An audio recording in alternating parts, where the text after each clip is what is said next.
HSU, live from Amsterdam. And welcome back. Can we get a round of applause one more time for the DJ AniMe absolutely tearing it up with her lethal hardcore? Wow! Wow! The chat going absolutely bananas. Windy, looking like it's about to take off, pop off from the screen. The lasers going absolutely mental. Wow, incredible set. Absolutely. I mean, it's no secret that I love my my raw style. I love my hardcore. I'm a big fan, obviously, AniMe, of what you do. And what can I say? You know, par for the course, fantastic stuff. Guys, Killshot, AniMe, thank you so much for joining us here in the studios in Amsterdam. So I kind of need to ask a general question. How are you guys doing? How are you doing? I had a few seconds to get some breathe, so I'm good right now. So I see that you're still like. Yeah. That's I'm all right. pretty warm now. Yeah, I can understand that. It's pretty warm in here, yeah. I just finished at 240 BPM. 240 BPM. Oh man. Well, I mean, a friend of mine who just tuned into the stream doesn't know that much about the hard dance stream, doesn't know much about hardcore or whatever. And when I mentioned that you were hitting the BPMs that you were hitting, she was like, "What? How is that possible?" Tuned into the stream, she's like, "What the hell is happening?" And I'm sure everybody in the chat was just kind of like incredible power. So if you need some time to cool down, Thank you so much. cool off, that's okay. We've got some drinks coming. I believe there's some wine coming in for you, which Yeah, of I think. Always white wine. Yeah, got to have a nice little white wine. the lady. There you go. So for everybody that has been tuning in, this is your Friday night special, HSU live in Amsterdam, and we're going to relax a little bit and catch up with Killshot and AniMe. So the first thing that I want to ask you guys, obviously you're Italian and you love your barbecue, so it's no secret that both of you love food. Yeah, Right? of course. Yeah. Both of you. I mean, they say the way to a man's heart is through his stomach. I firmly believe that. I think I stayed a little bit too long with my ex because she had great cooking. So with that all said and done, to sort of just open up everything, if you were a hamburger, Yeah. or if you were a burger of any kind, hamburger, chicken burger, vegan burger, whatever, what kind of burger would you be? That's a good question. I think a normal burger. You'd And be with cheese. Okay. Definitely with cheese. Mm-hmm. Some fries on it, maybe. Fries on the burger. On the burger. Okay. Yeah, I think the best burger I had was at Bar Luca. Right. So yeah, I think they always have fries on the burgers. So I will go for that one. AniMe, if you were a burger of any kind, chicken burger, vegan burger, vegetarian, what kind of burger would you be? What would be in your thing? Well, would be beef burger. Beef burger. With cheese. All right, staying with the classics. Meat like medium rare. Oh, nice. Always nice. good, always good. Got to do it. And cheese, tomatoes, salad, Okay. mayonnaise. All right, so it's standard affair. I like it. I like where you're going. It's a good classic kind of burger. Myself, I think I'd be more of a chicken burger. Chicken. A little bit lean, maybe some peri sauce Cool. on it. You know, nice. Chicken is always good. Nice, something a little bit spicy and everything. So with that all said and done, now that I've put the idea of food on the table, we're going to let that marinate a little bit. See what I did there? I want to play a little game with you guys with some questions from the audience. This game is called Never Have I Ever. And basically the idea is that never have I ever, and then we've got some questions that you have done or have not done in your experience in your life, either on stage or off stage. So with that said, I don't... Our first drinks. Oh yeah, absolutely. You know what? Let's give a big cheers to everybody that's tuned in. Also take the wine. Nice. Cheers. Cheers. Absolutely. Oh, Can you do it? Can you reach? Yeah. Stan the man going for the big reach. All right. Cheers to everybody tuned in at home. Cheers at home. Cheers. And once again, people at the chat, for those that want to keep the questions going with Never Have I Ever, we're going to kick this off right now with a question to you, Stan. Never have I ever had a man? No, I never had. You've never had a man? No. Okay. No. I had a man. Okay, that's a pretty par for the course, that one. Fortunately. I've kissed a man. Yeah? Yeah, it was after a Def concert. It was a French guy who was very excited, and I was kind of like, let's go in there. And he went one direction, I went the same direction, and then we're just like, okay, this is the moment, this is how we're going, this is how we're rolling today. So yeah, that's about as far as I've got. That's good. Yeah. New experiences. There you go. Sometimes Always nice. you got to tick those things off in life and go for something a little bit outside the normal. Right. Another one. Never have I ever fallen off a stage.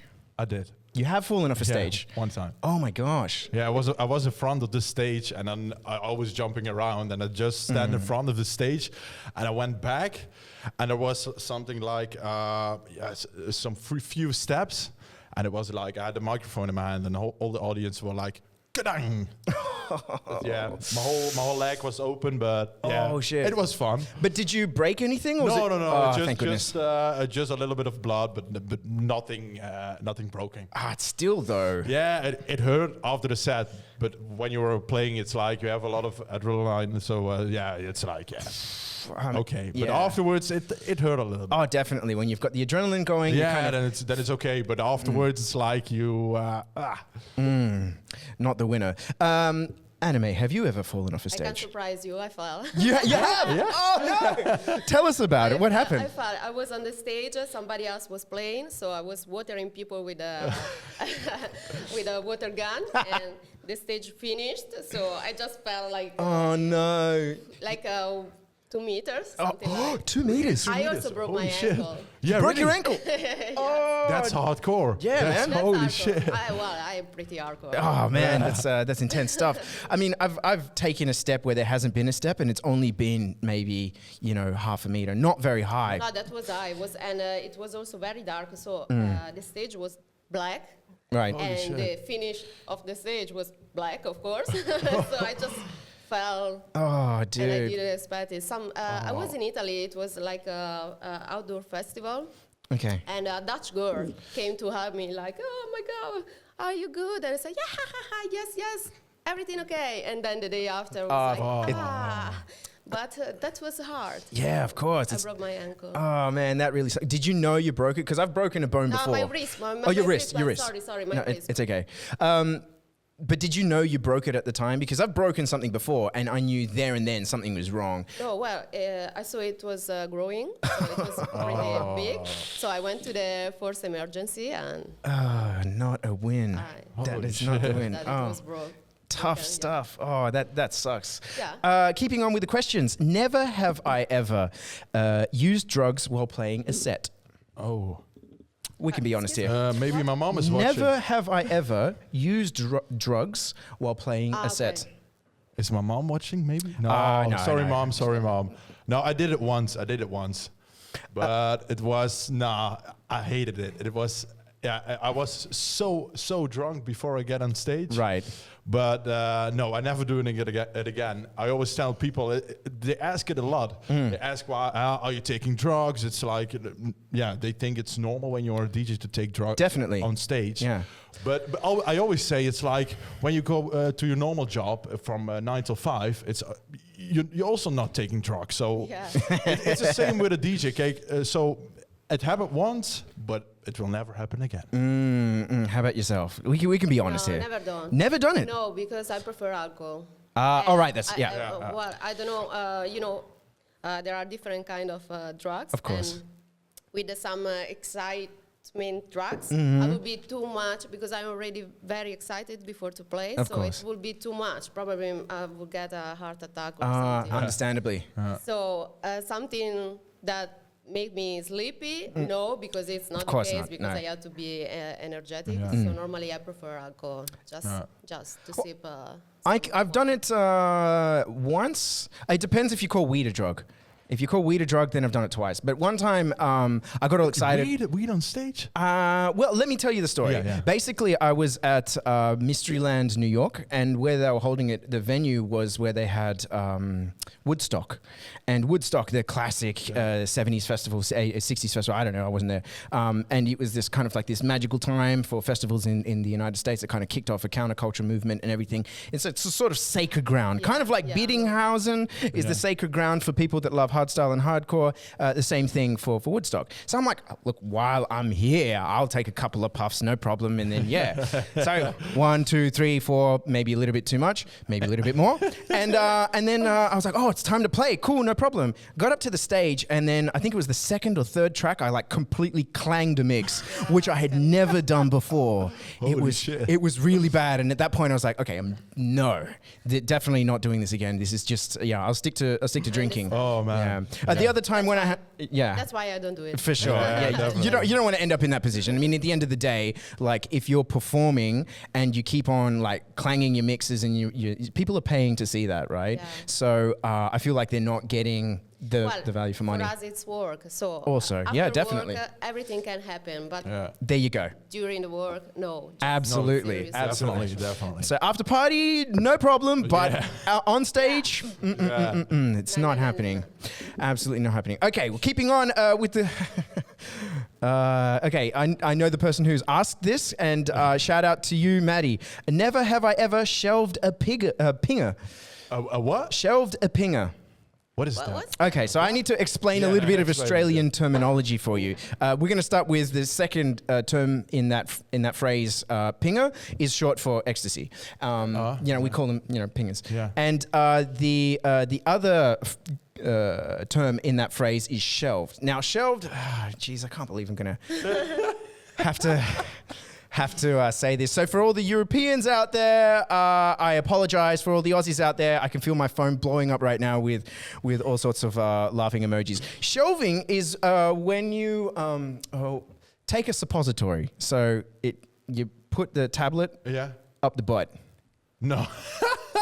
What? Drug? Holy Yeah. shit! Yeah. That's fucking hardcore when you do that. I mean, I didn't write Did you this ever question. do it? I've never done that. No, No? I've never done that. But apparently, Holy shit! what the fuck are you thinking when you do that, man? Holy shit! I don't know, because this one seems a little bit too out left field for me as well. So I don't think I can. I kind of I think understand a lot that of people gonna try.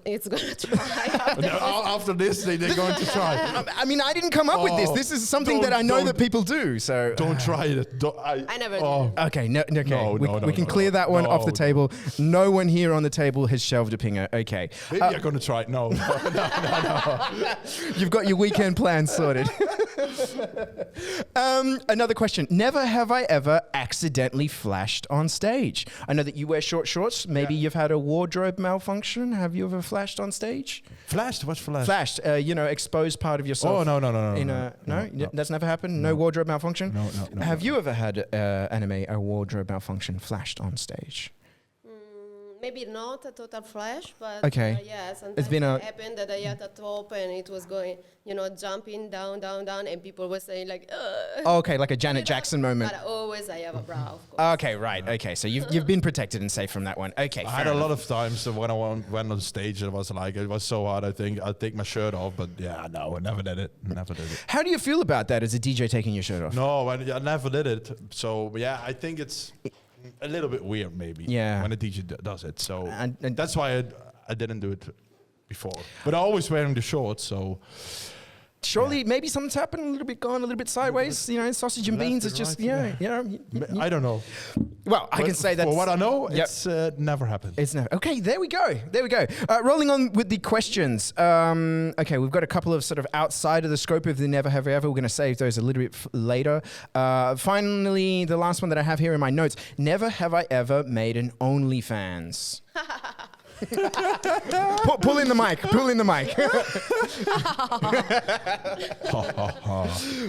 Nice question. No, nice. So, have you made an OnlyFans? Because this is I have OnlyFans. I've seen some stories, some updates and stuff. Tell us about that, because OnlyFans is a very interesting platform, I think, think so. for both content consumers. There's a lot of stuff out there, but also content creators. And I've talked a little bit about that beforehand in previous shows. But you have an OnlyFans. Tell us about your OnlyFans. Well, I decided to make OnlyFans because I like the platform, because I can upload exclusive content only for very dedicated fans. Right. So a lot of people think like, AniMe did OnlyFans, so she is posting explicit content. I can see the chat saying that right now. But a lot of people are thinking that, right? It's like when people think about OnlyFans, they think about people dropping some, like porn and stuff. But it's also for like exclusive content. Absolutely, and stuff. You can post it on there. That's what I'm doing. In American is very popular. platform, and a lot of people post, workout tutorials. Yeah, Right. stuff like that. Yeah. Yeah. So I don't know why in Europe it's mostly used for just 18 plus sending content? pictures Yeah. and this, but I'm not changing career yet. So I'm posting there my monthly podcast, Absolute Mix. Okay. So and Cool. sometimes I post previews from my new music. Pictures that I never posted, but of course with clothes. Right. And that's it. Like some behind the scenes pictures, videos, and also I talk a lot with my fans. Okay, so it's a way really to use the term OnlyFans. It's really only for the real fans. Real fans. Okay. And we talk about our life. Mm-hmm. Somebody told me that they like drawing, so I said I like drawing too. Okay. Just send we send each other like little doodles. Just asking them what they are doing in their life now, Corona life, and just a honest talk. Oh, that's cool. That's really cool. Because I see that, as we don't really have paying shows the way that we used to beforehand, before Corona kicked in, you need to be a little bit creative with the way that you do things, get stuff out there. It's a good way to stay connected with your fans. Absolutely. Definitely. And to just, think of alternative ways to create content and monetize that content. And I know that you've got a sort of out of the box kind of plan that you've started a show on YouTube. Tell us a little bit about that. Yeah, it started a few years ago. I was with Yuri Warface. We both like cooking. Okay. So in the summer we were just cooking, posted on Instagram, and it was like we got a lot of reactions on this stuff. What are we going to do with this? And we just wanted to think about we're going to do a podcast or something, and then we were thinking, we're going to do a cooking show. So we started our own barbecue cooking show. Okay. We invited some artists. We're doing some shows at our own. We recorded the whole season this summer. Okay. So the whole season is done. It's quite funny. I don't know if you look it on YouTube. I mean, I've seen some stuff involving spicy drinks. Spicy drinks? Yeah, right. Like I don't. We're gonna save the. I've heard stories about the Killshot. Yeah, Killshot. I've heard stories Did about. someone the say Killshot? Yeah. I think it is time right now. Sure? Normally we start the show with the Killshot. Oh my god. All right. Well, what do you got? What do you got? Killshot. What do you got? Here we go. Okay, what do you got? I'm curious because I've heard stories, and Here it is. oh my god. Here it is. Okay. No, I need to say thank you to Michael Deadly Guns. Okay. Because we invited him to the show, and he brought his Deadly Gun shot. And Okay. It is a Carolina Reaper shot. So, Looks scary. It does, doesn't it? It is. So we're going to try this. What I mean, I do absolutely want to try it because we've got to do this. We have to. We have I'm to. on, of course. But I don't know if it's right to do it now because I feel like if we do this and it kills us, it's just going to be the podcast is going to be us gasping for air for the rest of the next. And all fun. It starts like this, doesn't it? Just a little bit. Yeah, Just the tip. Just the tip. All those Australian guys are hardcore. Come on, let's go. Okay, you know what what? are the guys Or we saying can in wait a the little stream? Look, they're saying do it. The people in the chat are definitely. saying do it. Absolutely. They say do it. Right. Aussie. Oi, oi, oi. Of course, they say do it. Yep, they're saying because do they it. are not drinking. We are here. Yeah, Of course. sick cunts. So that's it. There you go. So the Killshotches, pour it out. What we're going to do is we're going to save it for a little bit later because I want to cover some more stuff before we're dying. Okay. Yeah. So pour it out. We're going to do it. We're absolutely going to do it. So for the people at home, later on in about 10, 15 minutes, we're going to torture ourselves for your entertainment. This is all about you. It's definitely. Carolina Reaper vodka shot and Killshot, yeah. Killshot, yes, that's what it is. So with that all said and done, as you pour it out, Yeah. we'll pour it out, but we've got some more questions to go through. Listen to this. What do you guys do in your spare time? Because now we have a lot of it. Well, my life is not changed a lot. Well, it's changed a lot, but during the week, not. Because I used to be home working all week, and then in the weekend I was traveling for gigs. So now this is what I'm doing. During the week, I'm working on my music, and in the weekend, I stay home. Yeah, it seems like a kind of routine, like it's sort of weekends off, but you're still doing the same thing throughout the week. But I know for sure that you're not in the studio till, 11 o'clock at night every night. No. There's other stuff. There's more to anime. Yeah. So I watch a lot of series. Okay. Netflix is my best friend. I saw all the mafia series around and in Netflix. Okay. Of course, I'm Italian, so You've got to do it. Mafia series. Sometimes I party alone. I do my aperitif with the wine and stuff, and I have fun with Everyone music. needs a drink, right? Yeah. I also watch. drink to that. I used to watch, parties, a DJ set on internet. Okay. So my old DJ set, for example. And I work out. Okay, you got to do it. You got to. I eat a lot. We're gonna keep on coming back to food. I know it. The eating is terrible. terrible. I gained like 7 kilos. Yes, from the same first here. lockdown. Wow. Yeah. Same here. Wow, damn. It's I keep eating. I'm sorry, but Hey, what are you gonna do, right? Yeah. What are you gonna do? you But need to do something. to get happy. it's like It's compensation. Yeah, definitely. and what better way to feed the soul than with food itself, Definitely. right? Filling up your time with food. Some alcohol, but yeah.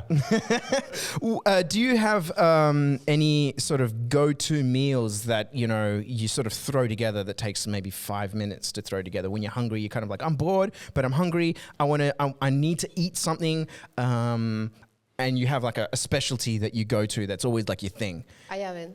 Yeah? Salami? Yeah. So you just... I eat a lot of salami. Salami and bread, a lot. That's your thing? That's your thing, salami and bread? Well, for 7 months, that was my my main food. Wow. Yeah. Okay. How about yourself, Mr. Killshot? Yeah, I'm more from the Asian food. Okay. When I'm hungry and it's like I only have 5 minutes. Bapao, I like the bapaos, the bread with the meat little inside. Yeah, I love them. What's that? Bapao. It's like a Asian thing with it's like a bread, a whole bread, and within it it's like some meat, some chicken, some beef or something. Yeah, it's nice. But Asian from which area? I mean, like it's Japan like a dumpling. Yeah. So It's kind of, think of it like a xiaolong bao, but not quite like, so some dumplings are a little bit more puffy. I don't remember which one the xiaolong bao is. I think that it's this one actually. That's kind of like the bapao, but it's like a puffy rice wheat kind of thing, and inside is the meat. I should try. You can find them in Albert Heijn. Yeah, Of course. you find them I will everywhere. try. Just try them. It's not that special. It's just okay. It's just easy to make, and I like them. Yeah. Well, my 5-minute meal is 4 eggs and a bit of bread. Yeah. I get 4 eggs, just kind of grab them out of the thing, smash them into a pan, toast a little bit of bread in the pan afterwards. And then what I do is I top it with sumac. Sumac is a Middle Eastern spice. It's like a red kind of thing. If you've ever eaten Middle Eastern food and seen this kind of like red powder over the top. Nice. Okay. It's not like the cayenne pepper. It's more, it's a sour spice. I don't know how to describe it. It's almost like powdered. It's also a little bit spicy. Not really, actually. No, it's not. It's something different. I hadn't discovered up until last year. I think sometime I was like, oh, what is this thing? I saw it in the kind of like spice section. I'm going to grab this and I've heard a lot about it. I'm going to chuck it. And then now I have it on my eggs all the time with a little bit of sometimes za'atar, if I got my Arabic pronunciation correct. And that's my 5-minute meal. It's really just like eggs, bread, and some stuff on the So top. you have to try to put Parmesan cheese on top of eggs. Sounds good. So, and then That's right. It's very, very good. There you go. The Italian tips right there. Love it. Absolutely love it. Okay. What do you guys miss about Australia? You've been there a couple of times. The food. Okay. we're gonna keep on coming back to the food. With your food now. No, just the parties are crazy. It's like I've went that twice. I did 4 shows. It's all not a level. It's like what can I say? YouTube, Obviously, yeah. I know that. You know what's up. So it's crazy. It's crazy. You need to be there. You need to be there once to know what's up. you can't explain it to anybody. It's like the Australian crowd. It's something else. It's something else. Yeah, they are different. They are different, definitely. How are they different to the Italian crowd? Because when I've been to Italy and they're into it, to me they remind me of the Australian crowd. Australian are more similar to UK people, Okay. Italians, and Americans. Yeah, definitely. Yeah, definitely. They are, you know, with their color outfits. Yeah, definitely. When you do that here in Holland, it's like it's maybe. Yeah. Yeah, in Holland, everybody is more. It's like t-shirt. Well, no t-shirt, no t-shirt for men, and just jeans. You know. I've noticed that rave wear is not a thing here in the Netherlands, but no, at the bigger parties. But I think also it's more like the people that come from outside the Netherlands doing the rave outfits. Here in Holland, they're wearing just at the party the normal clothes. But I love it when people are dressing themselves to get to the party. I love that. Having a good time. Yeah, definitely. Yeah. With that all said and done, what do you think of the mosh pits in Melbourne? Because I've got a question here. Obviously, I've not been to your show in Melbourne. No. But I feel like there's a story there that you had an experience. Italy? No, in Melbourne. Also in Italy. Yeah, there's mosh pits for your sets? For me? Yeah. The question is... I don't remember. You don't remember that there were mosh pits at... There was a mosh pit? Apparently. But there were many mosh pits. I think last time when I played at Knockout Circus or Midnight Mafia, I don't know what they... I think it would have been Knockout Outdoor, maybe. Okay. It was open air. Yeah, wow, they were going crazy. But, you know, it was 2019, 2 years ago now, and... I'm so used to mosh pits everywhere around the world. So I don't remember. Do you feel that mosh pits have a place in hard dance? Because some people are really like, no, we don't want the circle of death. We're tired of the sit downs. No hey-hos. Yeah, some people are like all for it. What is your position on that? In my opinion, a party is where you can express yourself whatever you want. If you want to do a mosh pit, you want to do something else, just do it. Just do what the fuck you want. And don't... Yeah, of course you need to think about the other people that are at the party, but it's just about having a good time with a lot of people and not just because you are not liking it, you can't do it. It's just you need to do what the fuck you want. That's, in my opinion, what the party is all about. Right, and the same thing with rave wear, right? Like you dress how you want because you're having a good time. I think from the stage is very cool to see. Yeah, definitely. Right? Normally I'm like, yes, go. And I can understand that if there are girls in the dance floor, it can be a little bit annoying. But normally people opening, you know, they start to open and they say like, you can understand very clearly that there will be a mosh pit. So all girls can just, okay, I go, and you go a little bit aside, and all the people. But I understand that it's maybe a little bit... Yeah, it can be annoying. Annoying when it's, when it's happening all the time. When it happens once in an hour, it's okay. But when it happens all the time, I understand that people are thinking, oh, shut the fuck up. Yeah, for sure. Yeah, totally. I understand the position as well. Same with Wall of Death. I love the Wall of Death. As a DJ, watching the Wall of Death is really cool to watch. But I think if it was happening every like 10 minutes or so, it'd be like, And I was in the crowd, I'd be like, come on, man. And plus, I'm little, so if I get caught in a Wall of Death, it's the end for me. It's not the winner. With that all said and done, what music have you guys been listening to, and what inspires you to make stuff in the studio? What keeps you going? What is that kind of source, the fire that when you hear something makes you go, oh yeah, that's sick? I really like melodies. So when I also, for example, watch series or listening to other music, and there is something inspiring, like this really gave me feeling, emotions. So I always try to do something myself. Of course, not copying, but inspired by. Be inspired by. I really like sad melodies. Okay. And I like to do that. Okay, that's cool. And yourself, like, there's a lot of sampling particularly in the set that I heard. There's a lot of. Yeah, I'm really inspired by the rapping, the trap, the hip hop influence in my tracks. Cool. But also lately I'm trying some melody stuff more often. But I always like the rapping. the trap beats. That's the what hip-hop grabs you. beats. That's what definitely, grabs. Definitely. Did you grow up listening to a lot of hip hop? Not grown up, but the last 5-6 years I listen. Yeah, almost. I only listen to hip hop. Okay, that's cool. I mean, when I have time off, I'm sitting in the studio, there just you go. chilling. Always to hip hop. Really big Post Malone fan. So yeah. It's all about the sad boy rap for you. Yeah.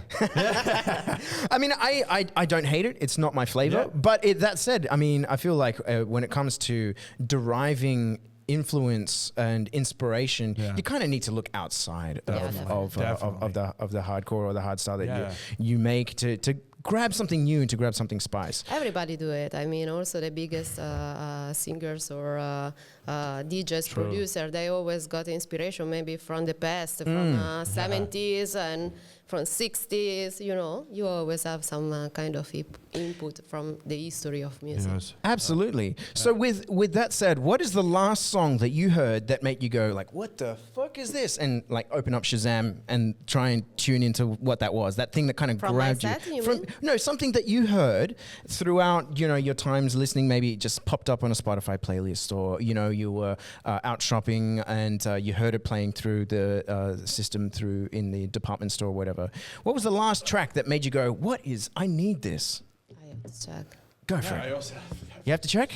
Okay, well, mine... I know what it is. I know what it I've is. got a little playlist full of Spotify things that I Shazam because I always like to have those moments. And with that all said and done, let me open up mine right now. And I think mine's going to be really lame. So while we check our things, All the hustle people are going to hate this. What is this? I mean the one that I remember, and this is kind of like a little bit eclectic. I mean, people know that my tastes are kind of a little bit eclectic. Mine was from a Turkish singer called Simge. I probably pronounced that wrong. And the track was called Yankee. And I was just eating back when restaurants were open. Oh, jeez, I hate that that's a thing. And I was like, what is this? The percussion, of course, Sam being a nerd. The percussion was really tight, and then the way that the melodies were sort of blending in each other, I was like, yeah, that was the last thing that kind of made me go like, yo, I need this. But have you found the last track that made you go like, what the fuck, I need this? Yeah, a lot of my friends are into the techno. Okay. But yeah, I also really like it. I like to go to some techno parties, and it's like it's a track from Monolink. It's called "Return to Oz," and yeah, it's a remix. I heard it several times before, but I never had it on my playlist. So I thought, when a friend of mine was playing it, I thought, just Shazam it. Yeah. I want to have it. So there you go. That's what it is. And the name of the track again, one more time? Return to Oz. Return to Oz. Artbat remix. Nice. You found yours. For me was if I lose myself from One Republic, but I remember that I looked for the remix. The Alesso remix? Artstyle remix. Oh, okay. But I don't It's a remember. Rasa remix. I think Code Black maybe. Atmospheres, I feel like. Yeah, something like I that. feel like this is something that Atmospheres would do. I think that's something that Tim would do. Shout out to Atmospheres, of course, if you're tuning in. Fantastic. If you're not, I'm sure he's killing it on his streams. This guy streams like a monster. He's doing a pretty good job. Yeah. We have a question here from the chat from Dion Killeen. Who did they want to make a song with? Who did either of you want to make a song with, collaborate with when you first started out? When I started. Surely there was someone on your list. You're like, I really want to be in the studio with this person. Well, when I started, I was big fan of Promo. Oh, okay. Cool. Cool. But I never told myself like, I would like to make a collaboration with this guy, because I would never expect that maybe one day I could do it. Oh, shout out to the DJ Promo. If you need another collab, there you go. The door is open for that one. DJ AniMe, open for a collab with Promo. That's really cool, though, because I think Promo had such a huge influence on the hardcore scene. Yeah, and still, I feel like his influence is being felt today. Maybe not so much in hardcore, but definitely in hardstyle and the extra raw hardstyle. Yeah, definitely. I'm here because of Roughneck. Okay. Promo. Yeah. Yeah, Cool. and Awesome. PCP, of course. Right. Shout out to the old school. Yeah. How about yourself, Killshot? Is there somebody on that list of people when you first started? You're like, I want to be definitely there. Code Black. Definitely. Really? Yeah, man. Oh, Yeah. shout out It's to my- Corey. Yeah, definitely. He, Pandora was my all-time favorite track. This is unexpected. I would have never, especially after the set you played, with the mashups, with the trap breaks and everything. I didn't expect Code Black to come out of your lips. Tell me. I understand that. When I first started to listen to hardstyle, it was like always the melody stuff, and I really love that. So when I hear Pandora, it's always like a special track. I love it. It's a fantastic melody, not gonna lie. Yeah, when I can pick one artist, it's Black. Yeah.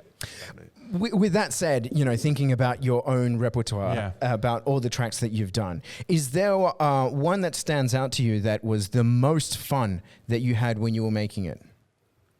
I think the Rouwdouwer track for me, it's special. It's like with the Dutch lyrics on it. Yeah. With Knowles. But also the new track with Dr. Funk that made. Really special track. Okay. It's quite a funny story. We met each other for the first time in Sydney in front of the Opera House. Oh, no way. Yeah, he was texting me when I was around. He was texting me, come and grab a few drinks. And we had a few chats. We were walking through Sydney. But when we get home, we had a conversation for making a track together. So I played it today for the first time. How about that? Getting really a special track, yeah. The exclusive right here on HSU Live from Amsterdam with Killshot and Dr. Funk. And Dr. Funk, yeah. How about that? Yeah. AniMe, is there a track that stands out to you out of all the stuff that you've done and the albums that you've done that you were like, this one was such a fun experience making? Hardcore Machine. Hardcore Machine? Yeah, because we used, I don't know the name in English, but in Italian is Grillo Parlante. Okay. Which is like a game for kids. Oh. The orange one, and you just write down the word that he has to speak. I think it's the speak and spell. I think that's what we call it in English. I think so, the orange one. Yeah. And so we were just like, okay, what we can say? Fuck it. And then, of course, he didn't say it, so we had to just try to cut words and put them together because also we had to say DJ Mad Dog, of course, anime and all this stuff. So we were cutting the words like so put the e, and we just build up all the sample. That's really cool. Like to be able to find a little thing like that and just have that whole experience. And also we made a video clip with Italian people dancing. Okay. So dancing Italian gabber style. Okay. Cool. And I remember that was after Hardcore Macarena. Okay. Do you remember? That was the first video with people dancing. Okay. And a lot of Dutch people and other people from also German, they were just blaming Italians in the video, like, that's no real hack, you have to dance in another way. But then it was super cool because the dance evolved, and now they are also in Holland. They are kind of dancing doing with some Italian. Cool. Italian. That's kind of cool. Yeah. I think it's kind of funny when a subculture gets a little bit protective over a certain style of dance, but then somehow that style and dance evolves and grows and takes over. A good example of this, besides the haka going kind of around the world and being sort of assimilated into different cultures, I've even seen in recent years actually Americans trying to do the haka. But the Melbourne Shuffle is a good example of like a small dance that kind of was done in a certain style and now has really become worldwide. It's kind of taken its own form and gone in different places. I don't know if you can kind of call it the Melbourne Shuffle anymore, but it's kind of interesting to see how that can sort of transform and one thing when people are like, nah. Yeah. Well, it's very nice because if you arrive now in the movement, you don't know. You see people dancing and you don't know the history of that dance. Yeah. There are a lot of influences in the dance that now you can see in the hardcore scene. In the raw style is different because they just doing this thing. And right? So how many kick rolls is too many kick rolls? That's a good question. Yeah. Could you have a song that is just continuous? Yeah, I think it needs to be. Yeah, it needs to be. Yeah. Yeah, I don't know. When it's too much, it's too much. I don't. How do you know? Like, how do you know that too much is too much? You feel it. It needs to be in balance. It needs to be in balance. Okay, so there still needs to be some sort of. I mean, because people in the chat are like, "There's never too many kick rolls." Yeah, but when a track is one big kick roll, I don't like it. I love kick rolls, but it needs to be at some point I think at 4 or 8 seconds. You need some kick rolls, and that's fine. But when you're doing a lot of raw style DJs doing a lot of kick rolls, Yeah, man, I've had some crazy ones. and then I'm thinking. But I'm curious to know, like raw style DJs, they practice home. Like I ought to go to I'm not perform, so I practicing. must be in sync with Right? the track. That's an excellent question. Yeah, a lot of what it is when you're making the music is like you feel when the kick roll is coming in. Right. So you know that, but a lot of raw style, the fans are practicing that at home. Yeah, And they're because like, when I saw also sometimes DJs. Yeah. A When lot they of are them. performing, they I can think they do it at really- home. I think it. They practice. But I see some videos of partying people. They doing the kick rolls, and I'm looking at it. Oh, they're crazy. And Yeah, I made the song, and I was like, I didn't know that kick roll was there, and that was there, and I was like, holy shit, they're crazy. But yeah, I mean, it shows in a way the passion that they have for the music that they love, definitely. which I think is And kind of cool. That's the cool thing about hardstyle hardcore. The people are so dedicated, and yeah, true. yeah, that's why it's so beautiful. It's such a beautiful scene. It's like I think no scene in the whole world has such a dedicated crowd as we have. It's interesting to watch because I've recently started getting involved. Well, not involved, just like listening to metal and sort of joining some guitarist groups on Facebook and just sort of like observing what people are like on forums and everything. And I would definitely agree with you. Yeah. Like, there's something special about hardstyle and hardcore fans. I feel like how much they know and how much they follow. Like, guitarists are crazy. Guitar nerds are even more crazy than producer nerds. I'm going to say it. But in terms of fandom and how much people follow, I think the hardstyle and hardcore guys have got the metal guys beat.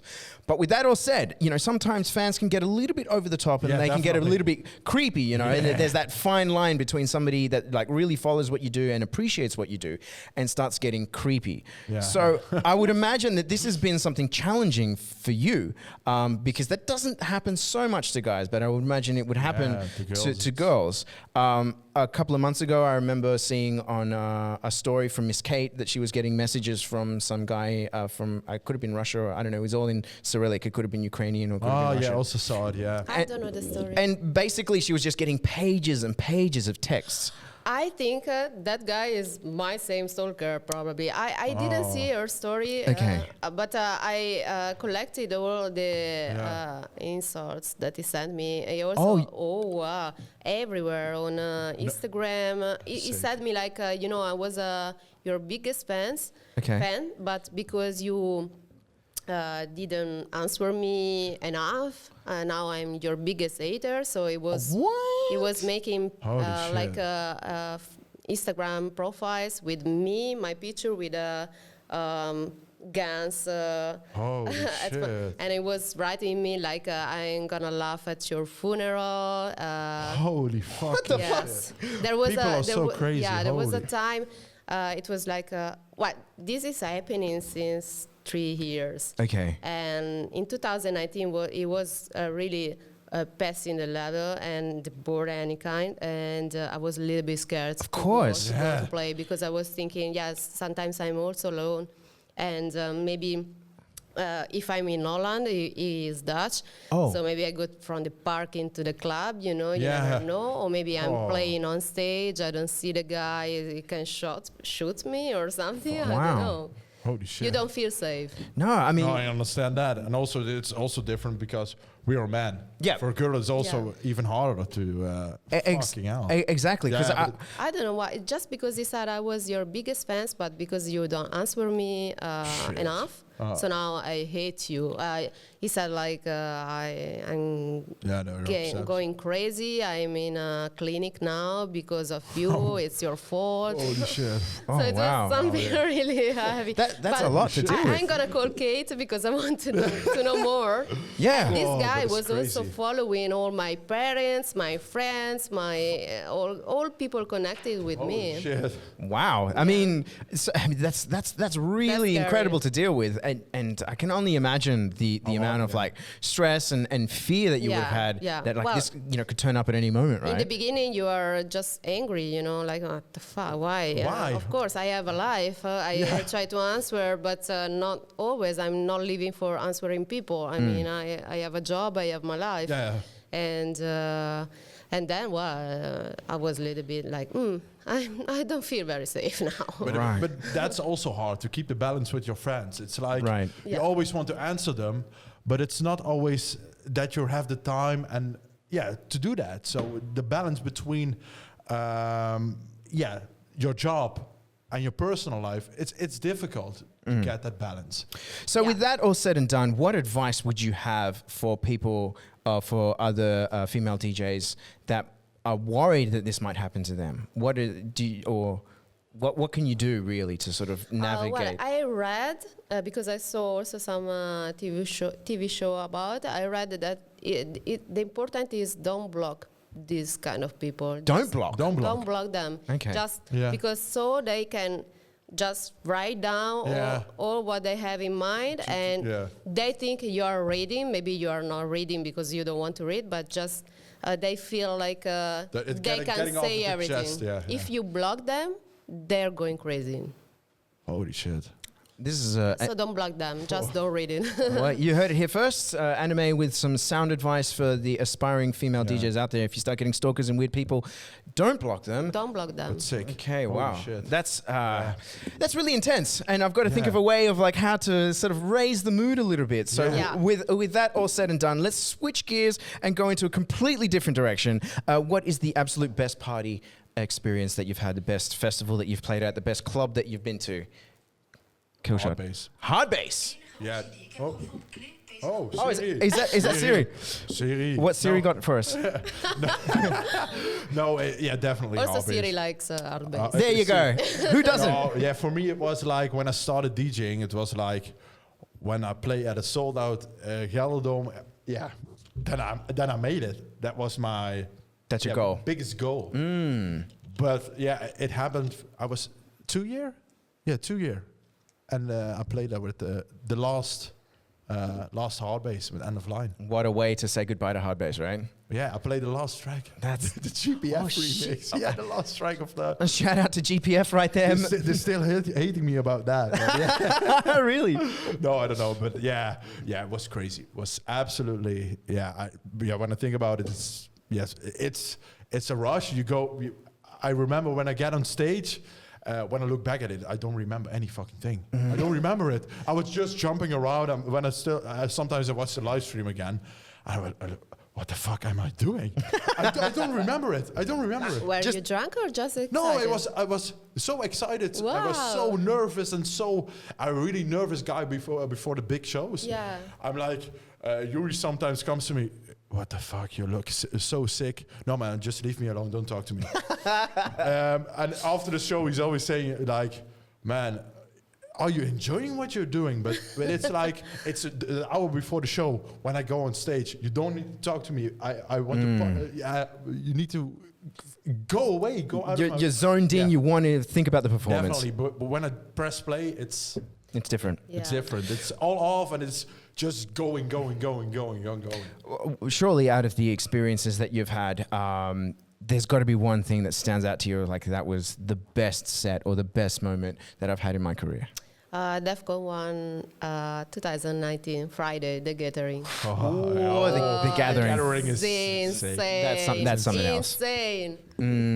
That really is something else. I mean, the energy that they have on the first day. That's the first day is. And then when you are there, you really don't see really how the party is, the stage is, because you are just on stage. You don't see the big picture, like laser and stuff. And when I saw the set from my place, I was like, "What? That's me." Whoa, it's rocking. I remember when I started my set, I put absolute power. Probably, I don't remember if it was the first time that I played it, or well, people didn't expect it. Didn't expect the first drop with the EDM kind of kick drums, but faster. And I heard like old people, whoa! screaming, yeah, that's crazy. And from that moment, every mix was like, whoa, whoa! And I was like, wow. Yeah, the Friday is something else. Yeah, I was totally connected with people. Yeah, that's I understand that. Fridays. That's so Friday sick. is special. That's so sick. That's definitely on my bucket list of sets to play. Yeah. With that said, is there a certain pre-show ritual that you have? You mentioned that you're like, everybody fucking get the fuck away from you an hour before my set. Is there something that you do? Maybe you wear a certain pair of underwear, maybe a certain pair of socks or something. Is like, these are my lucky pants. I'm wearing my lucky pants, my lucky shorts. Or you have a certain drink that you drink, or an action that you do. Okay. I have it. Yeah. I'm not a big smoker. But before my set, I smoke a cigarette and I drink a glass of wine. That's a good one. Just easy ritual, relax. nice. Yeah, it helps. Sorry, You got this. You got it. me You've got it. You got it. to relax and to get focused. Okay. On my set. Yeah. Nice. And I don't want people to talk at me. Okay. Also, For 10 minutes, like the 10 minutes before my set, I prefer not people talking to me. I can understand that. With that said, before we jump over to you, would you like another wine? Another what? Wine. Would you like another one? Well, why not? Yeah. People want the shot. So we're going to answer the next question, your pre-show ritual, and then we're going to do the shot. Cool. And then I think it's all downhill from here. Okay.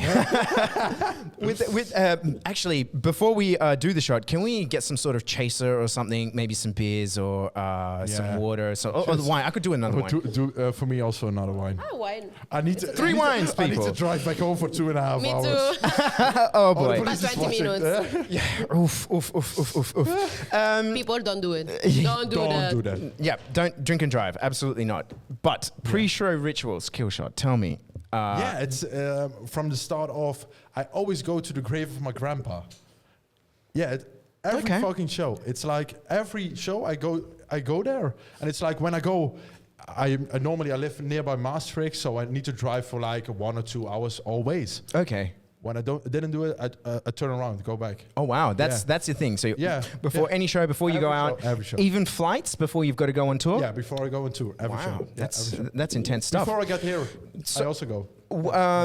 If you don't mind me asking, what is the connection between music, your shows, and playing sets, and your grandfather? He was just a special person, and he never witnessed that I'm that I get it this far as I am now. Okay. So I always go there to tell him what I'm doing, where I'm going. So that's quite a ritual. It's not sad or something. It's just to tell him that it's going well and cool. That's very nice. Hope you're proud of me, Grandpa, kind of that thing. That's really cool. With that all said and done, I'm going to put the laptop away for now. And it's I told you to do half. I only had the laptop up, and it's a half. That's not half, bro. Oh my God! I can't believe we're going to do this. You want to kill us? I think he does. So, for the people in the chat that you've been asking for us, in these 3 shot glasses, we have some Carolina Reaper vodka. I already don't like vodka. While I like my spice, I don't think I'm going to be ready for this. So we're going to pass this along. And I think we're going to have to give the shoey a miss for this week, or maybe we're going to need that to chase it down. Let me put the laptop away. Oh no, I don't want to do it. Yeah, you poured it. You poured it and you brought it. Yeah, I wanted to bring something special, but now we need to drink it. I'm like, I hate this so much. Yeah, okay, so I think I'm only going to do like the smallest of a mouthful. Yeah, okay. This is insane. Come on, these are 2 shots. Yeah, it really is, right? It's big. Okay, a Killshot show with Killshot and AniMe. People that are tuning at home, HSU, broadcasting live from Amsterdam. Here we go. Cheers. Oh my God. Oh, the spice. It's also spicy. Oh, fuck yeah. Oh my God. All right. Do I have the heat? Oh, I feel it. Fucking God. I feel it. Can I handle it? I don't know. Okay, here. It's definitely building up. It's definitely building up over time, but that's okay. We can keep on rolling, keep on broadcasting as we keep on going. We might need some milk, and I'm lactose intolerant. How shitty is that? What? Holy shit. Deadly Guns. Delegans drink this? The deadly shot. He brought it, yeah. Oh my God. It's like a ritual. We're doing the kill shot, and he was coming, and he was like, "I bring the deadly gunshot." How did he fare? How did he go with the deadly gunshot? Really good. I think we drink it. He had it like this way. I'm never doing this How again. can you even talk? I'm never doing this again. And we drink it. The whole thing we drank with us three. Yuri, Michael, and I. We were so fun. But afterwards, So I now, can now I imagine. know for sure I'm not gonna drive home. Okay, you know what? Like worst case scenario, I don't know. We'll call an Uber or something.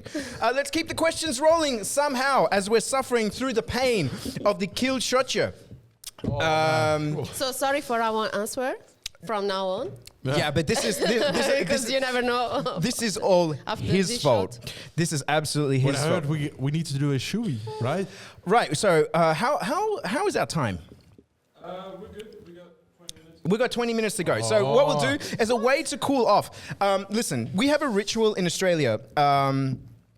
But before we jump into that, I actually want to get into some Italian stuff because I've always been a huge fan of the way that Italians swear and curse, and this is the perfect opportunity for you to let out some frustration, Barbara, before we get onto the shoey. Frustration. I'm sure that Carolina Reaper shot has sort of built up something that you're kind of like, fuck this. So, with that said, I want you to give me and Killshot a bit of a crash course in Italian swearing, because Italian cursing is really something else. You know, you've got some interesting words and phrases. Hit us with a whole bunch. Let out that frustration. I from say all? You can say all the everything. You mean all the bad words? Teach us all the bad Swearing words. normally? Everything. Don't hold back. Well, this is funny because somebody a few days ago, a fan texted me like, I think you are not a person that say bad words. And I said, Oh, let's go. Here we go. Here we go. Really? So normally I start with vaffanculo. Vaffanculo. Porca troia. Okay, what's che that cazzo? one? Okay, what's that one? The second one that you just said. Vaffa troia? Porca troia. Porca troia. What does that one mean? That means like porca is like pork actually, Yeah, or like a pig. And troia is like a bitch, like more slut.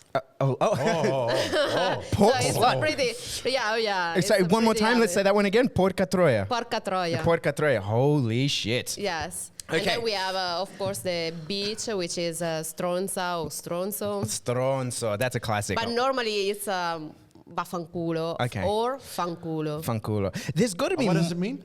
Yeah. Oh, that's difficult. It's Literally, weird, yeah. it's like you go to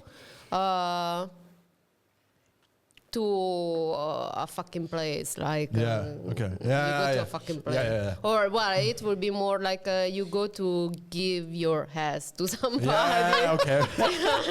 I wanted to be Give your okay. like No. a lady, but No, it's honest, I right? understand. Exactly. It's all off the table. We've had the Killshot, so there's no holes barred, nothing left anymore. Hit us with some more, because I know that there's more colorful language. You know, Yeah. There are some people laughing right there. I think they also need a shot, right? maybe they need to do the kill. Fanculo? You know Yeah. what? You know what? Yeah, they have to drink the shot. You know what? sorry. Killshot. Pour a few for them. Pour a few for the Yeah, staff. they need to. Yeah. Pour a few for the staff while Anime keeps on going with our crash course in Italian cursing. Something more? Yeah, keep it coming. There is something that also a lot of people in Holland knows, because when you meet an Italian, the first thing they teach you is this word. Okay. I don't say it normally because Okay. it's very, very rude. So this is really bad now. Yeah, this is very well. If you go to Italy, you have to be careful when you say this word, Okay. because it's about church, God, and everything. Okay. And in Italy, we have Vatican and all the Of course, religions, it's a Catholic country. It's a religious country. Hey, what's happening? Okay, so Killshot is taking the deadly shots off camera luck. and giving it to the staff. I'm not going to do it. I anymore. want Yeah, the we're not gonna do it video. anymore. I Yeah, gotta okay. do a Fill it, video, yeah, of we- course. You know what, guys, come on camera, come on. Come on. Come on, So yeah, let's go. I want the people that are watching at home on Twitch, the people in the chat. I want you to meet Wissam and Billy. These are part of the team that make this happen. And now, as part of our ritual, before we do the shoey, these guys are going to do the deadly shot, the kill shot. The kill shot, yeah! And 1 and 2 and 3, go! Heroes. Now you have to suffer You what have we to feel a little suffered. bit. Now you have to suffer what we suffered. Oh my good gracious me. It builds up, hey. It does, man. Oh, dude, you've got another 5 minutes of pain before it goes down. Your face is like, what the fuck have I done? It's so bad, huh? Oh, it's pretty bad. Now you know what we felt. Drink this voluntarily? I still feel it. Oh my good gracious me. It was not my idea. For those that are asking what the hell is this vodka, Killshot, can you give us the name of what we've been drinking? A Grim Reaper vodka. Oh dear me. I never saw that. All right, but you didn't manage to finish the insult, so Ah, this yeah, is yeah. really bad, one of the worst. Lessons 2. Yeah. The very bad word is porco dio. Porco dio. Porco Dio. Porco. I've heard that one a You lot. knew it? You knew it? Yeah, I know that one. And you've got to do like the hand sign, right? You've got to do the Yeah, yeah. porco dio. Porco Dio. It's like, what is it? Yeah. This is from, other people. This is a little bit misunderstood because this is not for everything. It's just for what do you want. Okay. So you do this. Like, Okay. What? What? It's more what? It's No. like an aggressive way of Yeah, what like do you want? what? Okay. If somebody is staring at you at a Yeah. party, Yeah. and you see staring, after a bit you say, what? And you do this. Yeah. like, What do you want? Oh, okay. What do you want? No, it's not porco dio. It's not together. Okay. No, it's Is just there- a way to say. Sometimes somebody say pizza. No. It's just That's not how you do it. That's too much. Yeah. Okay. Got it. With that all said and done, is there a specific hand movement for porco dio, or is it just No, porco dio is it doesn't just- have any hands? It's just a word. Okay. Just with your voice. It's just, I mean, it feels. I feel like it says it all, really. The way that you But say it. it's a nice word to say. Porco Dio. I mean, Yes. the Yeah. general sound, the way that it rolls. But we have many others body it's language, the like Italian language because is this like is a like nice language. what? Yeah. Then we have we go, let's go, Yeah. and it's like this. Okay. Go. Then what? In my city, I don't know if it's or Italy. We have like you are smart, and you do this. Really? Yeah, you're smart. I've never seen that one before. Yeah, and then Insta- Cadi. that one's pretty obvious. Yeah, that's I think obvious, everybody knows what that one means. Okay. Everyone knows. But there was a hand gesture that I learned that is Dutch that I've never seen anywhere else, which is this one. What? Have you not seen this Yeah, one? yeah. It's like, like nice. Lekker. Nice. Like. Ah, it's good. Yeah, so Like, if this is good, you sort of like rub your cheek, but without touching your cheek, and yeah, that's. we do this. Like, we do this. Oh, it's pretty much the same. I didn't know this. This one's really Dutch. like This is that. really Yeah, Dutch. it In my parents are Colombian, and they taught me one that is like "come here," and it looks really strange. So normally when you say "come here" to anybody else, you Yeah. sort of like do this one, you becken Yeah. towards. Colombians do it like this. It's like a cat. Oh, wow. In Really? Italy, Yeah. we do like this. Yeah, no, this one's out. So there you go, some hand gestures. It's a crash course in Italian profanities with the one and only DJ AniMe. Let's jump into some questions that we have from the chat. Here's a really obvious one. Have you ever stuffed up a set? This one comes from JMZ Zone. What? Have you ever stuffed up a set, made like a complete mess of a set? No, not a mess. I made one fault with mixing, and it was like for a big audience. I was playing together with Wallface at where was it? What is it? A Free Festival? Yeah. Okay. I had 4 sets before, and I was playing together with him. And he was playing a new track, and he was telling me, "Yeah, you need to mix it here, mix it there." And I just played at the drop. Oh man, it went so wrong. I was sitting there for a few seconds under the table, and I was like, holy fucking shit, how can it be happen? And I'm just like, when I'm playing, I'm like a perfectionist. I'm like, I want to do it perfectly. Maybe the people didn't hear it, but for me, it was like, I fucked it up. So afterwards, I was so angry at myself, and I'm just like an open book, and I'm just throwing it out when I come off stage. It was also another party. I also had no, it was not my best set. And when I come off stage, I'm always like an open book. And you see, when you look at me, you see if it was a good set or not a good set. And I was so fucking angry. I threw my headphones through the wall. And my manager, Daniel, at that time, he was backstage and he was telling me, "Man, you need to act normal." Yeah, so he was quite a little bit angry about. I can imagine. I mean, if I imagine afterwards, I'm taking why are you acting that normal? But I'm a really emotional person, so I really.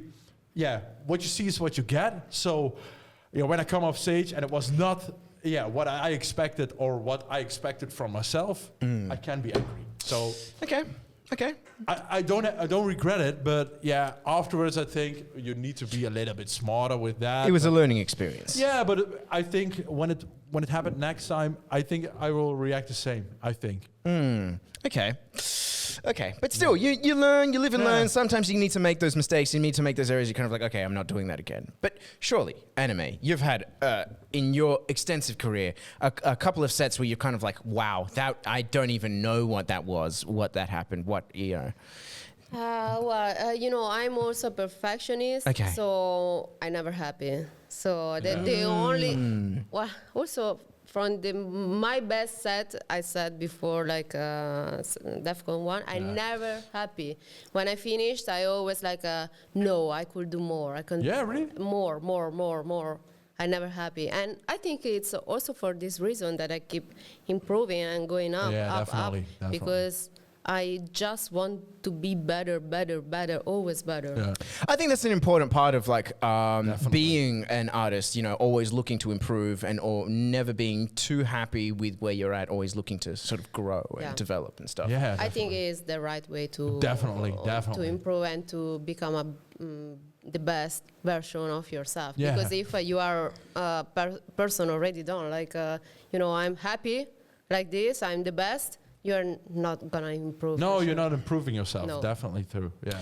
With that all said and done, before I correct myself and say James won, I said it to you guys. I butchered a name beforehand. What is a controversial opinion that you guys might have about the hardcore scene or the hardstyle scene? Something that you normally wouldn't say, but you can say to us because we're streaming.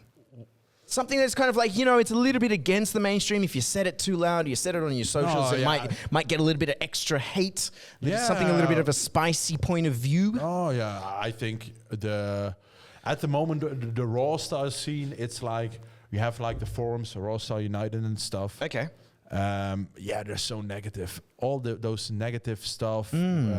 If you don't like my music, then don't listen to it. I don't understand that point. Okay. There are a lot of, when you're getting bigger and bigger and bigger, there are a lot of people that, they're also getting hate. And that's also the beautiful thing about our scene. But they are really like, how do you say it? Defending the old sounds or something. Right. So when you're doing something new, they're like, what he's doing, I hate it, or really negative. Right. And I hate that. Okay. I hate that. If you don't like it, don't listen to my music and go listen to someone else. But why so negative? I don't get that point. Okay, I get the point when you're negative at this point, where we live in right now, but it was also like a year or two ago. It's always like, when you do something new, it's like always that negativity to you. I mean, it's one thing to like the sounds of the yesteryear, of the past, or something else that an artist has done, and then maybe they've taken a new direction. Yeah. But I don't understand. You understand what I'm saying? Yeah, right. When they're a little bit too forceful in their opinion and stuff. Yeah. Do you have an opinion on the hardstyle or hardcore scene? Something that might tick you off a little bit too much that you normally wouldn't say in public, but you can say on our stream? This is something heavy maybe to say. But, okay, let's go. Sometimes I hear people saying like, wow, we have to push women, we need more women in the scene, so more female DJs. Okay. And I think, why? I mean, we are, I know my opinion is totally different from this popular opinion, like we need more women. I'm not sexist. Okay. But a lot of people think that if you are a woman, you can go and you can be famous because you have boobs and blah, blah, blah. No, Right. no. Okay. It's not that No. way. There are many female DJs around, but if you really want to be on top, you have to show that you are working, that you have your Definitely, style, yeah. that you are bringing something new to the scene. Okay. That you are not just, haha, I'm cute and Okay. sweet, and no, because you have to be like man, same, you know. You have to be professional. You have to be good in mixing. You have to be good in music, have good music, nice performances, Okay. and not just show your. Because sometimes I hear people, female, complaining like, "Oh, but what I have to do to be popular? Just have a boyfriend, Okay. like a boyfriend DJ? No, that's not the way, because you have to show after you can also have a boyfriend DJ, but that's not the key to be Yeah. popular. Right. You It's a have to good point, show yeah. so many other things, and Definitely. I'm sure that all women are on top of the scene now. They have something. They have not just boyfriend DJ Right. or something. So basically, to sum up your opinion, it's sort of like just because you're a woman, and man, it's a nuanced opinion. This is the thing, that it's easy to kind of get wrong because it's a little bit tricky. But to Okay, sum it up, explain better. it feels like it's like you need to prove yourself and have some substance and something behind you, not just because you're a woman in the scene, but actually have some substance. Yeah. And it's all good and well to ask for sort of more diversity and that there should be more women in more stages and everything, but there needs to be substance to it. Yeah. Not just because you're a woman, you deserve And the spot. also, this is the same for men, because many times I hear men complaining like, yeah, what do you have to do to be popular? Have boobs? First of all, you don't need to be popular. You have to love your music, and then Definitely, maybe that's the key. That's the after key. that you're gonna be popular. The key is Definitely. not to be famous and everything. I started because I liked the music, Definitely, not yeah. because I wanted followers or something like that. But that's the key point, I think, when you're getting bigger and bigger and bigger. It's like when you do it for the music and not to get popular, then the popularity will come by itself. And I have to say that many men say like, okay, I'm a producer. They think to be a producer. Yeah. So I'm just putting together some kick drums like like this. Yeah. So why I'm not there and this woman is there only because of this? No, man. No. Check yourself and check your Definitely, what you are really doing for this movement. And maybe then, if you really analyze yourself, you will see that that woman is rocking the place and you are not rocking the place. And that's a really cool way to kind of sum it up. Like, just because you're doing a thing in your small perspective and you feel like it's important doesn't necessarily mean that it really is, that you have the influence that you think it does. Because I've run into several sort of discussions on forums and on Facebook groups and in chats and stuff where people have been like, well, you know, this person, they're a woman, they maybe don't produce their own music, or it's not so good or whatever. I feel like that spot should go to somebody else, or even to me. Like, when they say somebody else, they really mean themselves.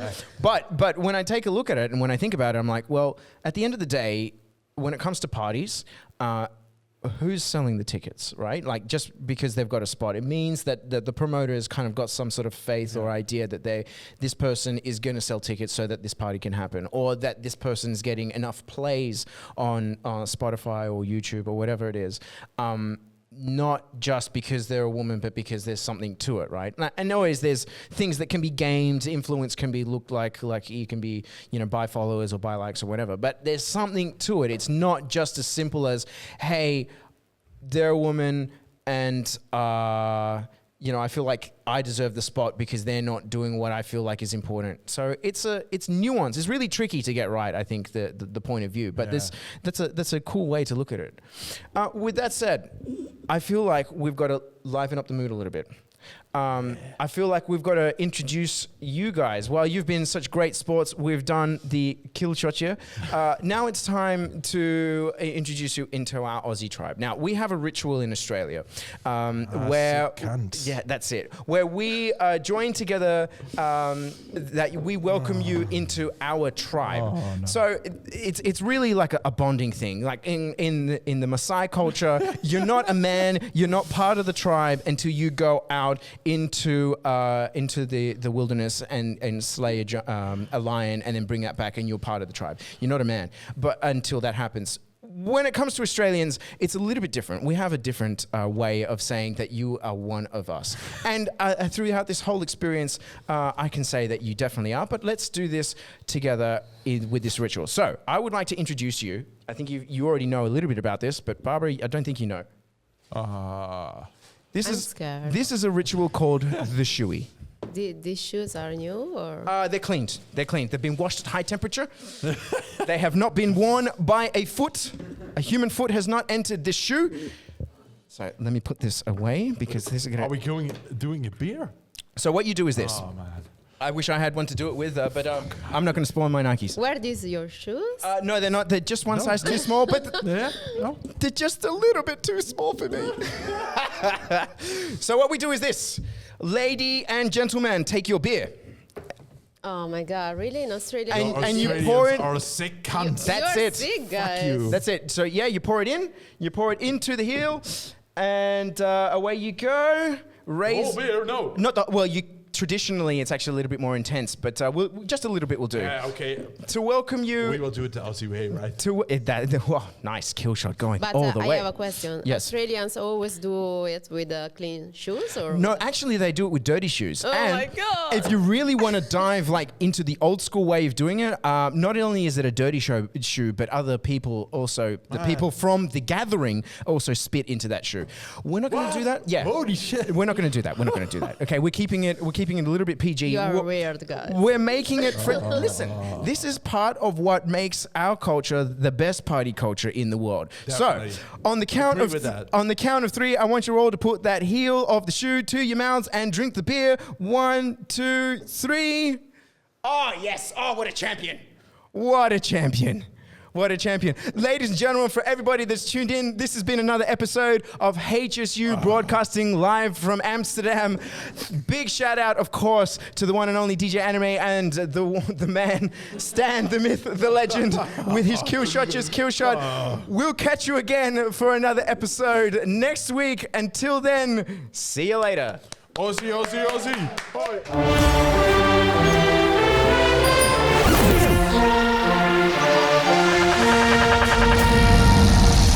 HSU live from Amsterdam.